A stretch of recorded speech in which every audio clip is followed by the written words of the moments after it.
Welcome to the Domain Name Wire podcast. I'm your host, Andrew Alleman, and this is episode number 558. My guest this week is domain investor and entrepreneur Shane Cultra. I asked Shane to come on the show today because there's been a lot of news lately about web3, blockchain, and domain names. Shane is an expert in where these areas converge, and he talks about hype versus reality and where he thinks the market is going. Shane also talks about his domain investing and the challenges of launching new businesses. Stay tuned for that interview in just a few minutes. But first, a word from our sponsor. Our sponsor this week is Sav.com. Transfer your domains to Sav and save. Right now, you can transfer .coms for only $9.65, .org for $10.52, and .io for $44.99. Plus, they don't raise your prices a lot at renewal time. Start transferring your domains to Sav and saving money. Go to sav.com/DNW/transfer. That's sav.com/DNW/transfer. Let's talk about news in the domain business from the past week before we chat with Shane.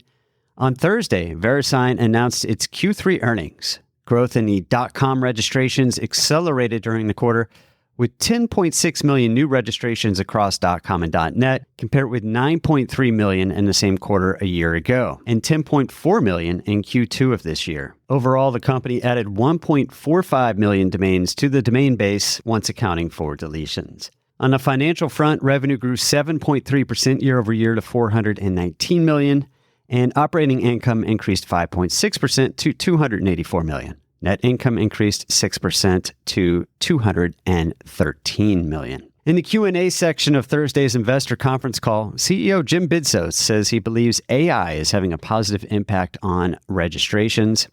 And two analysts asked Bidzos about changes to Google AdSense for domains. Now, most listeners are aware that Google has effectively shut down its AdSense for domains program by opting all advertisers out of it. Bidzos' initial response was that Google has been shifting its focus away from domain monetization revenue since 2011.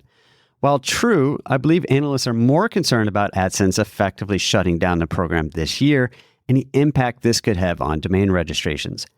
A second analyst asked for more color and brought up that some public companies are reporting revenue shortfalls due to Google's changes.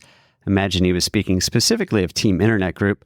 Bidzos reiterated that Google has been making changes since 2011. He referred to the Panda update as an example. Of course, Panda was something that impacts which websites show up in Google search, but that can include park domains.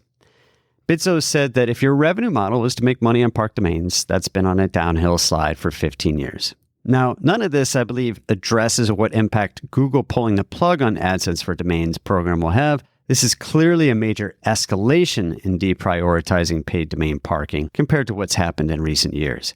However, any reduction in registrations or renewals due to Google's actions appear to be offset by overall domain growth trends. Well, the next battle for market share in the AI market is browsers. Perplexity offers comment, and last week, OpenAI announced ChatGPT Atlas. The company went on a defensive domain registration spree along with the launch, registering ChatGPT Atlas and basically every extension, save for some expensive ones and hard-to-register domains. This frankly seems futile to me. If someone wants to cyber squat, there are still many alternatives they can choose from just by changing a word or letter in the domain. Applications for the next round of top-level domain expansion will open next year. There will be a big change in next year's round compared to the last one.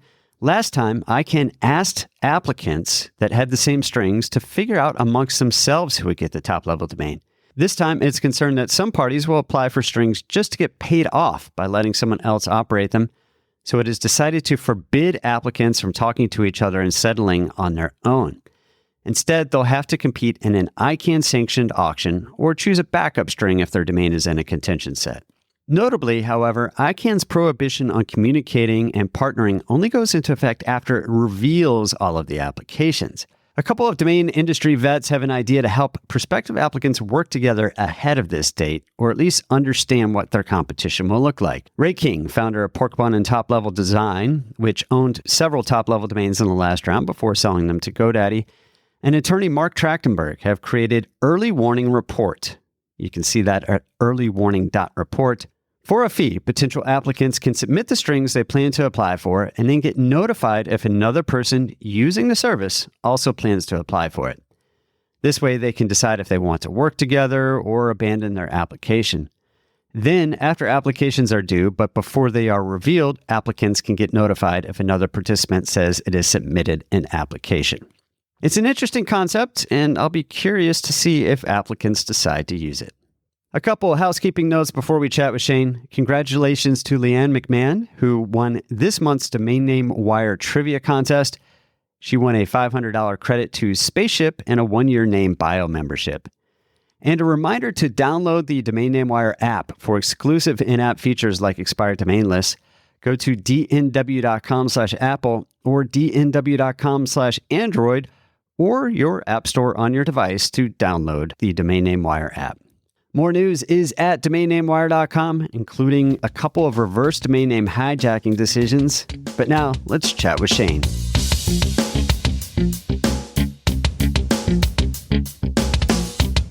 My guest this week is domain investor Shane Cultra. Shane, welcome back to the show. Yeah, it's been a minute since I've been on, so I appreciate you having me back. Yeah, I had to Google Domain Name Wire to figure out when you were last on the show. Looks like episode 344, which was back in 2021. So we were talking about, hey, the economy is finally opening back up. What's this going to do for domain names? That was my peak too. I was about to hit the big time with the NFTs coming right around the corner. So little did I know that life would change dramatically right after that.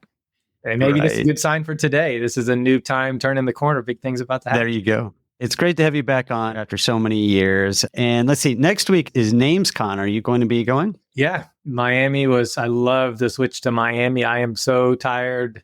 Although the ironic part of all this is on Thursday, I'm doing a 50K in Austin. So I'm actually flying out of Miami to go to Austin to go run 31 miles. So I was thinking, I don't want to go to Austin or Vegas. What am I doing? I'm going straight to Austin right after. That's funny. Well, you've been to NamesCon most years, right? Yeah, I skipped an Austin year maybe, but I've been going to domain conferences. That's really the way I feel I get the best interaction with people. You know, I love X and things are going and some of the groups we talk in, but my best relationships, information, strategies have always come from that event after just a bunch of people sitting down and talking about what they're doing. It's the most value I get for my money in anything in domaining, really. Well, good. Well, it'll be great to catch up in person there. But on the show today, I want to talk a little bit just about your domain investing. And then I also want to talk about some of the side projects you're doing or projects that will hopefully become bigger than a side, if you will. But then also Web3 names, because we've talked about that before. You're very clued in on what's going on there. So I'm curious for your opinion on some of that. Let's kick things off with what you're doing in domain investing. How is your year going? The honest truth is the beginning of the year was fantastic. I was seeing Adam has been really good for me. You know, Darpin and Group have done a great job with their platform. But the last 2 months are probably my slowest 2 months in domain investing, to be honest with you. Like ever. Even the leads are slower. Now, to be fair, I price my names a little higher, and Adam is known for being a little on the higher end of the pricing. And my names are pretty solid names, right? I don't do closeouts too much anymore. I'm at that latter part of life, at 56, I don't want to die with a whole portfolio of names. And at the same time, I want to add quality. So I want to continue to build my portfolio, but maybe not at the turn and burn and keep reinvesting 100% of everything like I did 15 years ago. So the reality is pricing a little higher, a little bit more patient, but the plain truth is the last 6 weeks have been a ghost town, not a sale or anything. It's not concerning. Every time I'm a very positive person. So every time I see people selling on X or in our groups that we talk about, I get excited because I know that's going to be me next. Like I have really good names and I know they're there. And I have lots of 3letter.coms. I have 10 3letter.coms that are solid. So I know it's going to come. But we talk about this on Domain Sherpa all the time. You love feeling something, right? You love the negotiation. You love the offer. Even if it's not a good offer, at least it's a sizable offer. And I'm not getting that feel. And it is a little Jonesy. Fortunately, I trade quite a bit and I have other assets that kind of keep my day going. But I really am ready to turn the corner here in the fall and hope things pop up a little bit. But last year was fantastic. And the other thing that was great about last year was there's a lot of LTO stuff. And it was a multi 6-figure LTO and a 6-figure LTO and a mid 5-figure LTO. And those come in every month. So I've got 20,000 a month in LTOs coming in. Oh, nice. At least another 18 months. And so you still get that money. And that still makes you feel like you're participating. Even though cash is king, I said this, I don't know where I said it, but I said cash is king, but LTOs are queen. It's a really nice cash flow. And on a 6-figure LTO like that, I mean, I assume they've already developed. They've got a pretty good business plan. It's actually not, but they're so deep, they're halfway through. And then the other ones are developed. I think one of the things I really like is see one that's developed and there's always hiring new positions. That makes me feel good. When I see hiring positions and I see those positions changing and adding more, that makes me feel good that they're going to continue to pay. And it's not a crypto like token that dropped or something like that they're playing off the domain name. So how big is your portfolio? It's 700 names. Okay. So yeah, I mean, I think that's even with, I have about 3,000, but they're the lower quality. A lot of them are like the closeouts and stuff. And even there, you don't really get that consistency. And I know Abdul Basit Makrani has 10,000. And, even there, it's like, well, it's, some months are kind of rough, A couple percent of 700, that's not a lot of names. That's exactly right. And I have a 3.6% sell-through rate the last 3 and 4 years. So it's a little higher than normal, and it's a good percentage, but that's still not a lot of names. Even that is not a lot. So yeah, you don't get the feel at 700, but I just don't have the desire to go through and add 3,000. I could add 3,000 by tomorrow, but to me, it's not I'm not that numbers game person at this point. Have you ever thought about doing some outbound? Yeah, so I used to do quite a bit of outbound, but I haven't. The problem for me is a lot of my names are like the name Cluck. When I had the name Cluck, we had it and we were outbounding that. And it's so generic that you pretty much hit the chicken people and and the other thing is like a 3letter.com, all those, where do you go to every person that has an acronym and reach each one? It's a little different. Outbound is its own game. And I just haven't put the proper time, but I do the obvious ones. Like there was one I was working as book a speaker. That one was pretty easy. I went to the people that booked speakers and I contacted them all and did that and got quite a few leads that way. Did you sell it? I did not end up selling it, but I got because I think I have findaspeaker.com. Yeah. So it's kind of the same realm. Yeah. But I have a nice list for you of all the people that said no. That said no. But there were $5,000 offers and $6,000 offers, and they weren't quite there. Same with like one I talk about all the time is solarhomes.com. That's obviously a market that I could approach and do that. But I retired from the nursery and I had this. I say this all the time. I had this day that I'm working, or week that's 60 hours a week. Plus, I'm coming home at night and I'm working on domains for 2 hours. And I have a child and I have a wife. My day was so busy for 28 years. And then I took a job after thinking I need to transition from working full time to 40 hours a week will feel like vacation. And now I'm at nothing. And I will say for 1 year of doing nothing, it was amazing. No, just doing whatever I want, whenever I want. But I will say after a year, now I'm bored. Like I'm that retired guy that looks like he's going to go work at Lowe's or something in the afternoon just to talk to somebody. So it's a really transition. I could write a book on retirement. It is a difficult thing. It sounds great, but when you do it at 50, it's a tough move. Okay, but that's a good transition actually, because you are still, obviously you buy and sell domains to some extent, not a huge portfolio, but focus on quality. But you've also, you've got a honey business, you've got other things. So tell me about those. Yeah. So afterwards, the first thing that I thought is, I wanted to build one more great thing. And so I've been trying a bunch of things to see what I'd like to do. And there's always, what I'm finding it's much more difficult to start a large business than most people give it credit to. Domainers love to see their name and say, oh, I could do this and I could do that. And then you start the process and the true build out. And so, for instance, like on the honey, I love the honey business. I've enjoyed the packaging, figuring out the packaging, the bottling, the branding. How do you market? How do you stand out amongst the other honey companies in the country? And I've got that all down. But my problem is I love to travel. I've been leaving a month at a time. I go to Leadville for 2 months. I go to North Carolina for 2 months. We go to Europe. How do you fulfill honey when you are gone all the time? And so do you pay someone to fulfill? By the time you do all the marketing and all the branding and pay someone to fulfill, it's a non-profitable thing. You just don't make any money once you add somebody else to it. So the other thing is to take the next step and really build it up and have a team and a warehouse so that you can do all that. And it's just not a move that I think I can do. I like it the size I want and to have a local person kind of fulfill it. So that's kind of been an obstacle as far as growing that business. Although it does fine, it is profitable, and I've learned so much and enjoy the process that I could scale it, but I don't know that I want to. What's the website for that if people want to? Beehouse.com. Beehouse.com. Yeah. And I have, I had Braden, I just put up a new coupon code and a new shipping thing. And I'm like, go ahead and test it out. And he comes back. When you do the discount code, the free shipping doesn't come through. And I said, let me fix it. And then he texts me at you guys are Pacific, and he texts me at 10 o'clock. Doesn't work. I'm like, oh. It's just little things like that. Luckily, we have, places like Shopify that make starting a business easier too. So much easier than when you and I were younger. That's absolutely. Yeah. They handle everything, the shipping.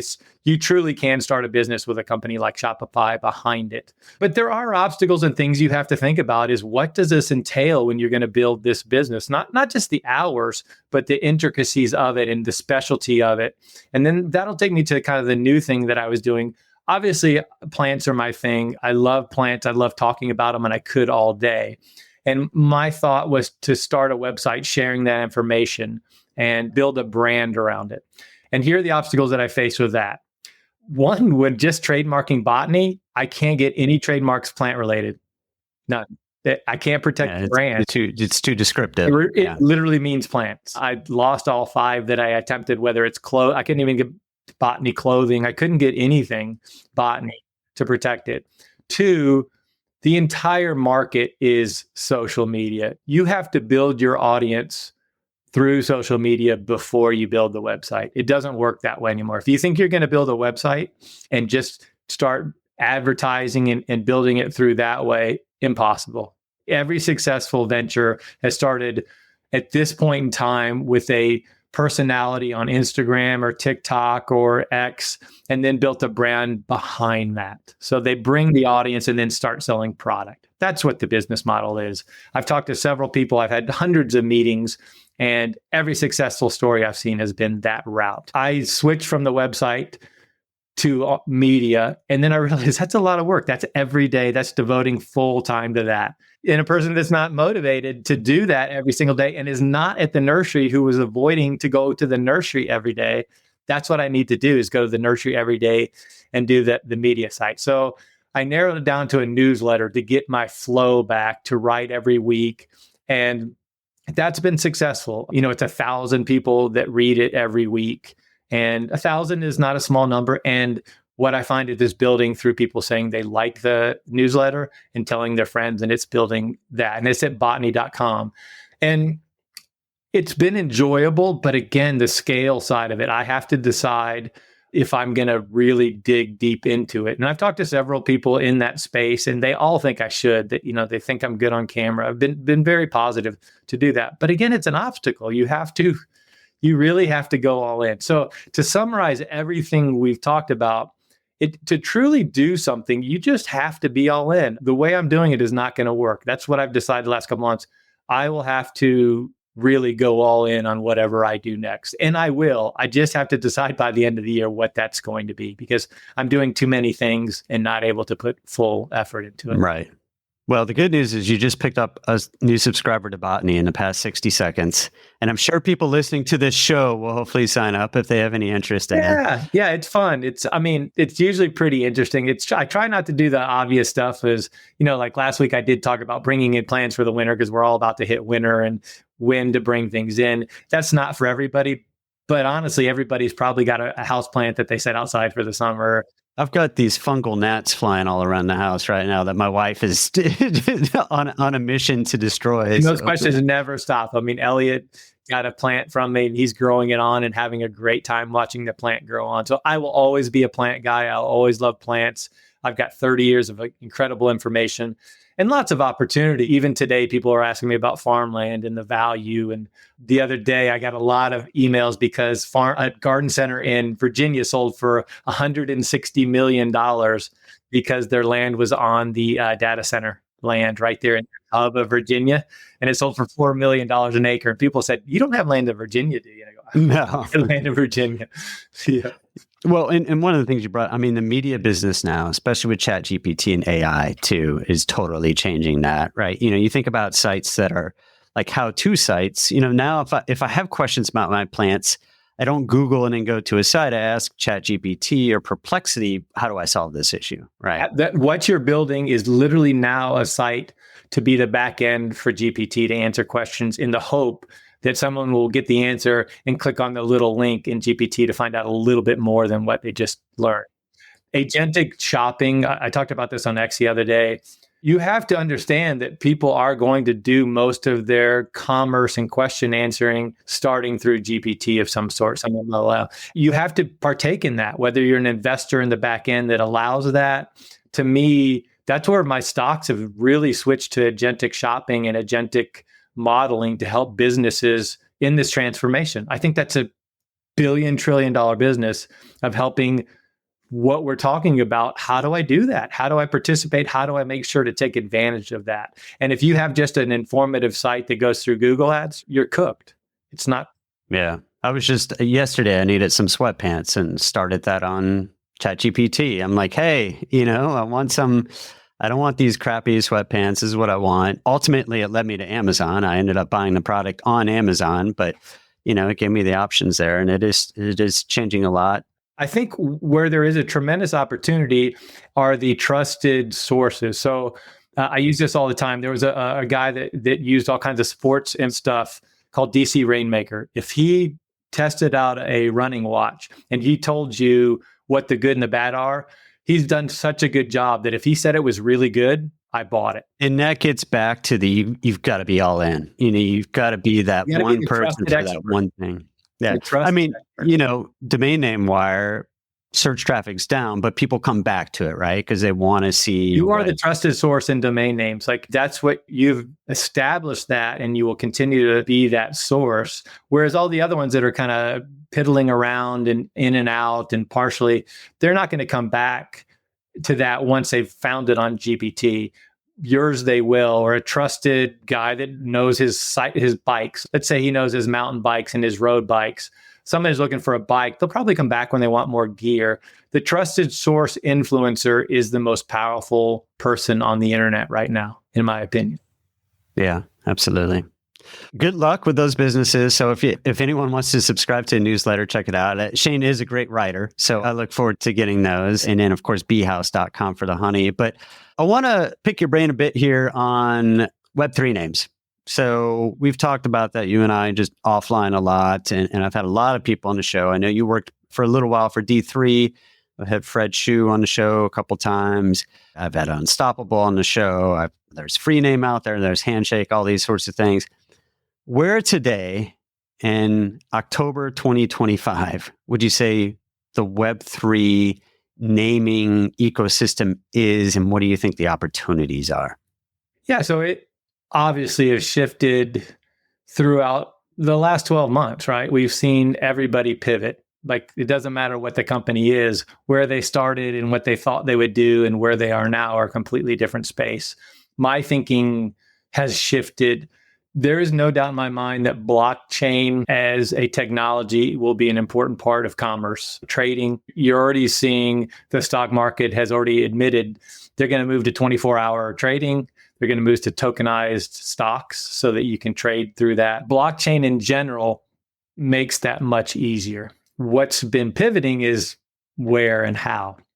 So I think the common theme among everybody is the traditional standards will continue to be the backbone of what goes on. Before, they thought they would come up with some separate entity, right? We would be... You're talking about the domain name system? Domain name system, everything blockchain. Blockchain was going to be this decentralized, off to the side, free market, decentralized entity. And where you're seeing now is decentralization doesn't work because of the safety, and everybody wants their handheld a little bit, right? You need centralization, and that's why the DNS works, right? Everybody wants it to be decentralized till there's a problem, and then they want help. I use the example all the time, Bored Apes, when everybody loved the free market of NFTs, but when one got stolen, the first thing they did is email OpenSea and say, hey, someone stole my monkey picture. That's not their job. It's to centralize. They're not there to get it back. So when transitioning this over to domain names, I think what we're seeing is a DNS system is proven to work fine. Like it really works well. What I think we all wanted was quicker, faster, and cheaper, right? We wanted lower commissions. We wanted ease of transaction, better flow, and flat out all our registrars to be better at what they do. That's what we were looking for. And if blockchain can make that better, then we all wanted that. Unstoppable, I gave them full credit today. They realized that as well. And instead of going completely to name identifiers and these other decentralized naming, they moved to traditional DNS and are building on top of it to make it better. What can you do to make it easier? Tokenization, the tokenization of names, the only purpose of it is to make transactions easier, is to try and put them on a platform that can move quickly, that can settle quickly, that makes payment easier, that makes it immutable, so that when you transact, that you truly get it.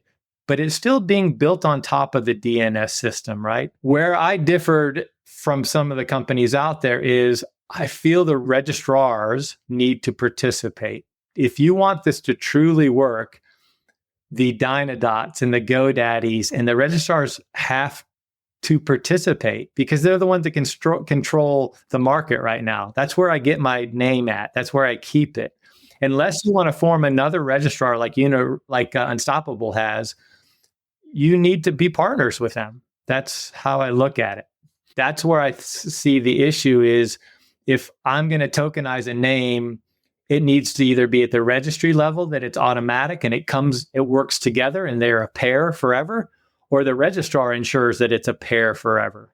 And that's where I see the difficulty has been for everybody. To just tokenize it, anybody can tokenize it. You could tokenize a name, a registrar could tokenize a name, a third party can tokenize a name. Which token is real? Which one, how does that work? Well, this is where D3 has moved too, right? They're working with the registrars, right? Partner, they've announced a deal with 1&1. I think that's the biggest. Yeah, and I think it was one that Encirca, smaller. That's a great start. You need somebody to test out the model and prove it. And I think we all know that how things move is if somebody does a good job and proves the model, then other people will jump on board. So someone makes money from it, then but no one necessarily wants to be the first one. True. Unless there's a true advantage and there. The person that starts is usually the person that's a little behind that's hoping that will help them move forward and be on the cutting edge of new things. So I applaud everybody, Fred, and they have the best engineering team around. Everybody at D3 is fantastic. I can't say enough about if you were to rate an engineering team, you're not going to get a better engineering team than they have. So I think they've done a great job. The business model is a search and in progress. So where, the only thing where I differed is the constant pivoting is tough. That's a tough business when you're always looking for something. But that's what technology is, right? That's anybody who started in one thing, especially in blockchain, has kind of evolved as the time goes by. Well, yeah, you've had to. That's how it goes.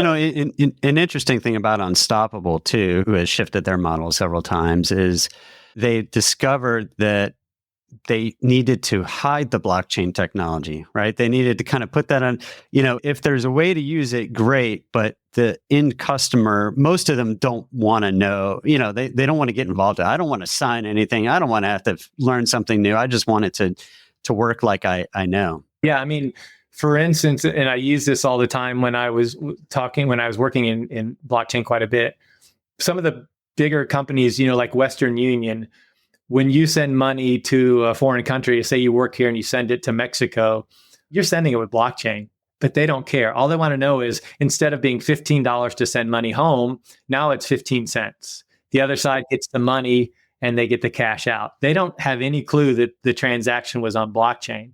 They don't care, right? As long as it was cheaper and it worked. Right? Exactly. And so I think you're going to see the same thing as far as crypto payments. people, sure, they're going to use crypto. There will be a point in time, and I will take my phone and I will go to a vendor and I will pay in stable coin, and it will cost 9 cents instead of a credit card charge. My vendor wants that. They didn't want Bitcoin that they'd have to maybe lose $1,000 overnight because they didn't change it over to stable. But they have no problem with an immutable, can't take back transaction of stable coin, and it's in their account immediately versus waiting for it overnight. I think it was Todd over at Dynadot who was like, I love crypto because there are no chargebacks. Yeah,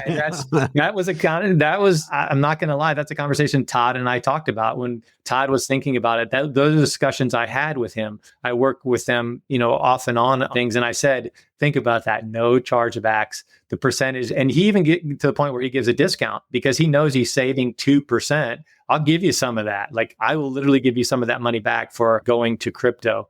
And it's not like Mike Carson back in the day, he was taking Bitcoin because he wanted Bitcoin. So Park was pure, and he just put that in his bank account, and now he has tons of Bitcoin. He wanted to acquire Bitcoin. Vendors generally aren't like that. They just want payment. They want to sell something. And so to save money in blockchain saves money, 100% they're going to do that. You're going to see I think stable coins are going to be the backbone of commerce, no doubt about it. So web3 from that standpoint, I think that'll be the first thing they adopt. I think GoDaddy will be taking crypto very soon. I don't know that as a fact, but they'd be silly as a public company once they feel comfortable with the legality of that and how to do it. They 100% will do it. It's a big savings. Think about how many millions of dollars, tens of hundreds of millions they take in. If they save a 1 or 2% on that, they'll kill it. Yeah. So just thinking through some of the evolution here of Web3, and domains. So at first it was these alt roots, right? Like, come get your .wallet domain, that sort of thing, which that's kind of, that's gone. That's done. Yeah. Right? The only thing that those exist now is if you've taken those IDs and they apply for the new TLDs in the next round. Then you have kind of an option buy, if you will. So you've essentially bought it in the hopes that it becomes a real TLD and you get it before someone else. That exists. And the company that you know .x is not going to exist. We know .wallet's going to be in high contention amongst many, many people. .crypto, all those will be tens of millions of dollars in the next. And whomever gets .wallet, they're not going to be able to give it to everyone who they've sold a .wallet domain to because they're going to have to make their money back somehow. And the reality is it might not be someone that even sold it in the first place, right? So it's not like you could buy it at all 6 places that sell it and hope that one of them gets it. The reality is it could be outside that ecosystem of who gets it. What about using these, whether it's .eth or one of these alternatives for wallets? Are people, is that actually a good use case, like for sending money? Yeah, so I think what the advantage of ENS and IDs is the same reason we have domain names, right? So when you're going to PayPal, when you're going into a wallet address, which I think everybody will have a crypto wallet address in due time, they'll feel comfortable with an app. Typing and copying in your ID in is a pain, where if I can just take my domain name and put in shanecultra.com and have anybody send money to shanecultra.com, is an advantage. So if you say, hey, Shane, I want to pay you for pizza. And you say, yeah, just send stablecoin over to shanecultra.com and then I get the money. That's a good one. Yeah, but again, we're talking about, I guess, some of the Web3 technology underpinning this, and that's ENS. That's what ENS is. So ENS, any domain, and that's what DOMA, that's what they've been talking about lately is their work. They did set up a deal with ENS for the technology to make it easy to pin any domain. Right now, and I put this on X today, if you go to GoDaddy and you go under your DNS, you can see crypto wallet right there. You can hit a button, put in your name, your wallet address, and have it work. You can, although Paul Nick said not many people are doing it. No, not many people are doing it. And granted, if you know the technology enough, you know how to do your own DNS records. You don't need to use a one-click registrar thing to be fair. That is true, but most people just would ideally hit a button and just copy and paste their wallet address, and then that's it. Then it's time. That's all they want to do is like, okay, I want to take crypto wallet money. Where do I send it? It's no different than putting in your bank account. If you want to have, you got to put in your routing number. You've got to put in your account number. Like in order to send money to your bank, you have to put in a series of things. This could be even easier. You could just put in your wallet address. Sure. So that process could be pretty simple. Like anything, it's going to take ease of where all the registrars, you just put that in. How many people use that or need that? Right now, not many, but I think there will be a lot of competition on how you do it. PayPal also saw that it was, ENS works with PayPal, so I can take crypto through PayPal and I sign it to my ENS address or my wallet address. And so, yeah, of course, then we start getting back to all the centralization, right? Which is everyone's trying to get their hands in the middle to take a piece of the pie, right? Well, and this is what I'm investing in. Like, there's a bunch of sides of this blockchain. There's also agentic, right? So we're going to be shopping through LLMs and we're going to have APIs talking to each other. Right now, what are we doing for LLMs? And we're buying coins, right? We're buying 100 units so that we can use it. And then we use the free version, but the higher end people are buying credits and they use them up. Cloudflare is saying, we're going to set up a system that you're going to pay through coin, so you don't have to do that. So there's an evolution. You're not wrong. There aren't many people doing it, but I do see a future payment through this. Yes, it's going to be centralized 100%. The decentralization is out the window, but the blockchain technology will be there. E3 is doing a good job with that. I know Unstoppable. Everybody's trying to participate in this model. And I do think the future of payments is through blockchain. MasterCard, Visa, they're all doing it too. They all understand that they have to participate in that, or their credit card model will suffer quite a bit. People still want debt. Don't get me wrong. People always charge more than they have. But if you have a debit card right now, you're paying 0.3% to the vendor, but you don't get any discount, or the vendors don't treat you any different for giving them cash. I think that could change. I think you could get a little bit discount if you save them money. You're starting to see, restaurants near me are now, they are starting to charge surcharges for credit card and that sort of stuff, and which you couldn't do for up until past decade, 100% laws and regulations around it. Yeah. So bringing the Web3 back, I think what you're seeing, the naming ID, I do think .eth is kind of done. It's kind of cooked as well. But the ENS underneath it, the technology is strong. It's what, and they know it. And that's why people don't like ENS, is because ENS is saying, we don't really care about the ETH. They don't, even all the platforms that buy and sell ENS names, they give no commission at all. They don't incentivize you to sell them. They don't really care. Their money is in the blockchain technology, and they realize that. Well, good. Well, this is, it's always great to get your opinion on this, because there are a lot of people that have an incentive, they're these companies that have an incentive to say it's going one way, or they own like a bunch of handshake names or ETH and are like, oh yeah, this is the way. So it's great to get your opinion on this. I think it's really interesting. Well, I don't have this affinity to save the world, of the world should be this or that. I'm a business person. I like to see financial models proven, right? Like, I'm not doing anything for the betterment of the earth. I'm doing it because it's better for transactions, or it's better for businesses. And it is moving fast. You have to spend an hour a day to find out what's going. Who would have thought last year that we're talking about agentic shopping, where 2 agents and 2 computers talk to each other to negotiate something for you on your behalf, where no humans talk? It's ridiculous, but it's happening. Yeah. Well, Shane, thanks so much for coming on the show today. Again, if you're at NamesCon, look for Shane. He'll be around. And of course, you can go to beehouse.com and botany.com. Beehouse if you want to buy some honey, and botany if you're interested in plants. And of course, DSAD, we're on year 14. I can't believe I didn't mention that. Yeah. DSAD.com.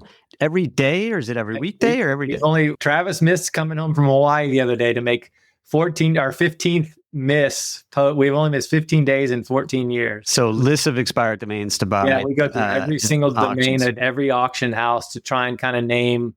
We try and save a little time. It's worth 5 minutes to peruse. Maybe you see one name that you didn't see, or reminds you to go somewhere. Like, you forget, oh yeah, Adam does do auctions. I need to go to auction. So, and it's good for me, right? It's good for me to look through every name and get an idea of that. So yeah, DSAD. And then I write a little blurb up top, which I think nobody reads, but every day somebody tells me something I said 2 years ago I forgot I wrote. So It's going to be good for LLM to go through all my posts for 14 years and write my book for me. There you go. There you go. Awesome. Yeah. Well, that's a wrap on this week's Domain Name Wire podcast. You can listen to all previous episodes at dnw.com/podcast or on your favorite podcast app. Thanks for listening.